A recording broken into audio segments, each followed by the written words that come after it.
Hello, this is Blue Star, Defender of Equestria, and this is my review of For Whom the Sweetie Belle Toils. I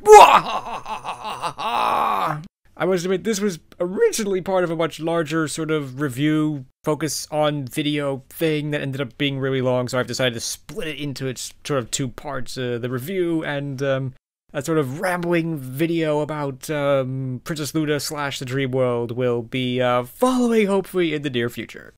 So anyway, I definitely liked this episode a lot. I have to admit, mostly because of, yes, the dream world and the dream walking and everything was very interesting. But before I get into that, I think I want to get onto the rest of this episode first. And I do believe that this is a pretty cool episode, because this episode feels a lot more believable than some of the other ones. Like, for example, Twilight Time, it's like, the Cutie Mark Crusaders have never really cared about, being in the spotlight. All of a sudden they do, and that's why their behavior seems so odd and, unsympathetic, because it's just like, why do they haven't cared about this now? Why should they care about it now and stuff like that? Why should they go to the dark side over this now? But yeah, Sweetie Belle's reaction is so typical of the way a child would react to something like this. Obviously, they focus on themselves a lot. They don't see the big picture. They don't even sometimes realize that there's a bigger picture, that maybe there's another side of the story that they don't even know about. I totally believe this is possible. I believe this. I get this. I could believe that this could happen. And, and also children can sometimes be short-sighted. And unfortunately, a lot of adults can be very unshort-sighted as well, I have to say. A lot of people, whether children or adults, will act before they think, before they really realize the consequences of their actions and stuff like that. They only realize they've jumped off a cliff until after they've jumped off the cliff, unfortunately. And that's effectively what Sweetie Belle's done, and she needs someone like Princess Luna to help guide her to see that she's made this horrible, terrible mistake.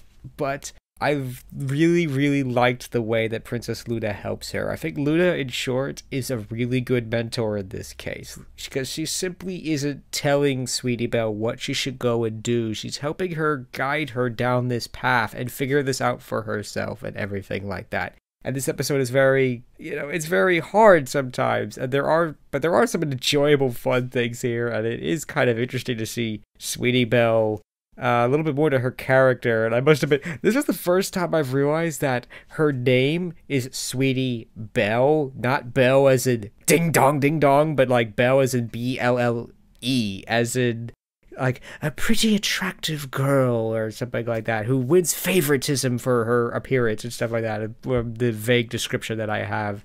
So yeah, that definitely is very fitting of her character, because yeah, she flat says, she's like, oh, I wanted to walk down the stairs like the belle at the ball and something like that. So that explains a lot of her character. It does describe her very well. It's like, I guess I should have realized this a lot sooner than that, but yeah, putting that into play as well, I totally believe her actions, and I can totally understand why they happened. That was a great line from Star Trek. I do not approve, but I understand. Nothing justifies her actions, but I understand why. As I mentioned during my Comrack video, is that I unfortunately have had nights like Sweetie Belle's, where I've been angry and frustrated at stuff, and the only way you get back to sleep is you gotta go and resolve that and deal with it. And again, she thinks she's resolved it and taken care of it, but she unfortunately learns pretty quickly that no, she hasn't.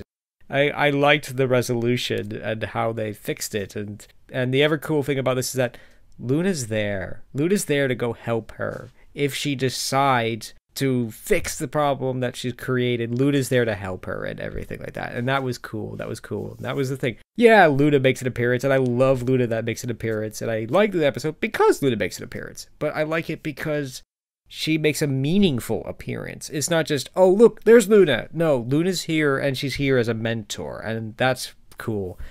But I do have to say, I hope that Celestia does get an episode of her own, that we learn a lot more about her. I mean, I like Luna, I like Celestia, I like them both, but I definitely want to learn as much as I can about both of them. And maybe even Princess Cadance as well. Maybe we definitely haven't heard a lot about her, so it'd be cool to learn about her too, stuff like that.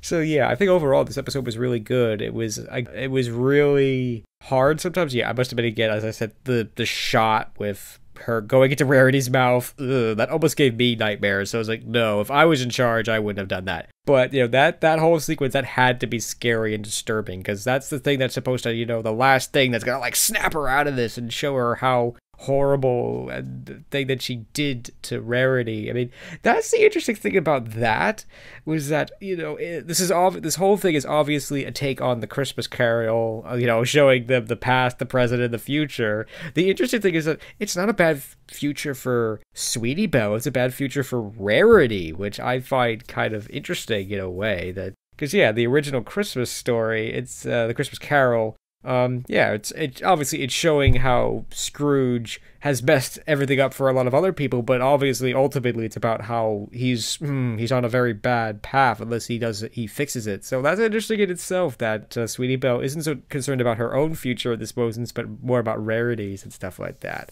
So overall, this is a good episode. I like it, and there are still some fun jokes and enjoyable things in here, but it still has a relatively serious, heavy message in a way that I think a lot of people understand and can relate to. So that is the end of my review of For Whom the Sweetie Belle Toils. This is Blue Star. Stay strong and pony on. Blue Star out.